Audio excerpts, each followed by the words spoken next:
I've seen so many people with a chronic cough recently. So here are 3 common reasons that someone might be coughing for weeks or months on end and antibiotics and x-rays haven't made any difference.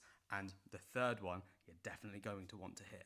The first is medication related. So there's a group of medications called ACE inhibitors. Examples are ramipril, lisinopril, perindopril, captopril, and all of these are used to treat high blood pressure. Now, any of these can cause irritation to the airway, which can lead to a dry cough. It can be chronic. This is one of the most common side effects of the medication, and it usually settles within the first month, but it might take a bit longer. So if you can persevere with it, carry on. If not, it'd be worth having a chat with a clinician to see if you can be changed to something else. A second common cause would be asthma.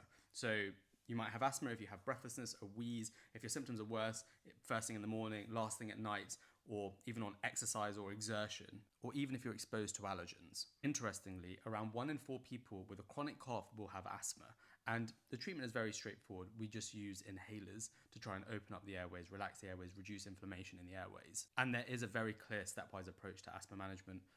Sometimes tablets are used on top of the inhalers. And finally, the one that you've been waiting for, pertussis, whooping cough.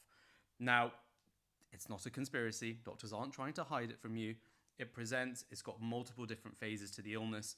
The first 2 to 3 weeks is usually very similar to any other viral infection, with a cough, fever, runny nose, sore throat, muscle aches, tiredness. But it's usually in this second phase where you start developing this really loud inspiratory whoop in between coughing fits, and you have very severe coughing. You might vomit after a cough. If you're deemed to have whooping cough and you're early in your illness, you might be given some antibiotics. If you're not, then treatment is generally supportive with self-care advice and managing close contacts. Send this to someone who has a chronic cough.